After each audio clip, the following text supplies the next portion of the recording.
તો ભાઈ શિક્ષક ભરતીના તમામ ઉમેદવારો માટે સારા સમાચાર છે।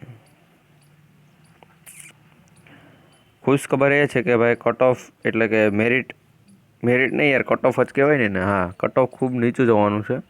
એનું કારણ શું છે એ પણ જણાવીશું। મિત્રો આવી વાત કરું એટલે તમને એમ થાય કે ભાઈ આમાં કંઈ નથી વિડીયોમાં, તો એમ નહીં વિચારતા, વિડીયો સારો છે તમારા બધા માટે। કારણ જણાવી દઈશ કે શા માટે આવું થશે। મેં 2 વિડીયો બનાવેલા હતા, એ બધા વિડીયો તમારી પાસે પહોંચી ગયા છે। જો પહોંચી ગયા હોય તો યસ મોકલી દેજો કે એ વિડીયોમાં તમને માહિતી આપેલી હતી કે ભાઈ 1 થી 5માં અપંગ ઉમેદવારો માટે, જો ભાઈ વિદ્યા સહાયકમાં પણ ભરતીની જગ્યામાં વધારો કરેલો છે। ત્યારબાદ જ્ઞાન સહાયકની જગ્યામાં પણ વધારો, જેટલી પણ મિત્રો શિક્ષકની ભરતી હતી બધી શિક્ષકની ભરતીમાં વધારો કરેલો છે। જો કરેલો હોય તો યસ મોકલજો।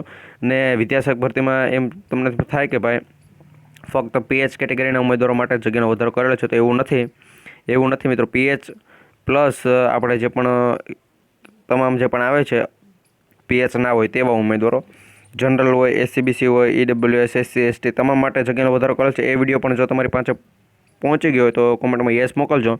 હવે હું તમને એમ છું કે કટ ઓફ નીચું જોશે, એનું કારણ શું છે ભાઈ, આમાં શું કરેલું છે એ પણ તમને જોડું। 4100 શિક્ષકોની ભાઈ વિદ્યાસહાયકની ભરતીઓ અલગ પાડેલી છે ફક્ત કચ્છમાં। હાલો ભાઈ, એ વાત સાચી છે? કોમેન્ટમાં યસ મોકલી દેજો। બધી વાત મિત્રો હું તમને જે કંઈ સાચી જ એટલે તમારે કોમેન્ટમાં યસ જ મોકલવાનું રહેશે। તમને જો ન હોય તો હું તમારો કોન્ટેક્ટ કરીને તમને પૂછું ભાઈ નો શા માટે, તમે નો શા માટે મોકલ્યું।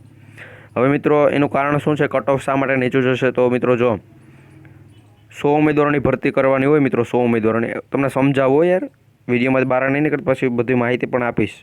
100 ઉમેદવારોની ભરતી હોય અને કટ ઓફ જોઈએ 70 સુધી। હાલો ભાઈ 70 કટ ઓફ રહ્યું, રેડી। હવે 100ની જગ્યાએ 1000 કરી દે મિત્રો, 1000 જગ્યા કરી દે। 100 જગ્યાની કટ ઓફ 70 હોય તો 1000 જગ્યાનું કટ ઓફ કેટલું જાય? 7 સુધી ભાઈ પહોંચી જાય, એટલે નીચું સાવ વયું જાય। તો એ પ્રમાણે જ મિત્રો વાત કરીએ આપણે। એટલે મિત્રો જો આપણે એક ભરતી હતી કે જેમાં ઓછી જગ્યા હતી, તો મિત્રો ત્યાં 10,700 જગ્યા કરી નાખી, તો તેનું કટ ઓફ ગયું નીચું। 70 જગ્યા હોય તો મિત્રો તેનાથી નીચો કટ ઓફ જાય। ત્યારબાદ વાત કરીએ તો આપણી વિદ્યાસહાયક ભરતી હતી એમાં પણ મિત્રો ટોટલ ધોરણ 1 થી 5ને 3,872 જગ્યાનો વધારો કરેલો છે, અને 6 થી 8માં 1,348 જગ્યાનો વધારો કરેલો છે। તો મિત્રો વાત કરવામાં આવે તો કટ ઓફ કેટલું નીચું જોઈ શકો, તો મિત્રો જેટલા માર્ક્સ હશે તેનાથી 4 થી 5 માર્ક્સ અથવા 7 થી 10 માર્ક્સ નીચે જાય, એ બધાનું સિલેક્શન થાય। હવે તમને એમ થાય કે ભાઈ મારે 65 માર્ક્સ છે, 10 માર્ક્સનું કીધેલું છે તો 55 માર્ક્સ થાય તો મારું સિલેક્શન, એટલે ભાઈ તું ફેલ ગણા, તારું સિલેક્શન થોડું થાય। તો સમજી જાય ને ભાઈ, જેને 65 માર્ક્સ છે એને વિચારવાનું નહીં કે ભાઈ 10 માર્ક્સ નીચે 55 થાય એટલે મારું સિલેક્શન થાય। પરંતુ જો કટ ઓફ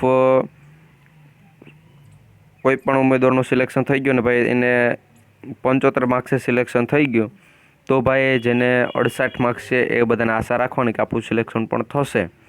જેને 66 માર્ક્સ છે એ બધાને આશા રાખવાની કે આપણું સિલેક્શન પણ થશે, પરંતુ પાસ થયા હોવા જોઈએ। ફેલ થયા હોયને આશા રાખશો તો પારકે આશા સદા નિરાશા થશે।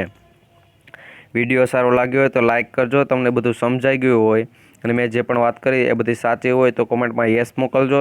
આજ કચ્છમાં મિત્રો 4100 શિક્ષકોની ભરતી છે, એની પણ નાના મોટી અપડેટ માટે કોમેન્ટમાં યસ મોકલી દેજો। તો મળીશું નવા વિડીયોમાં। જય હિન્દ, જય ભારત।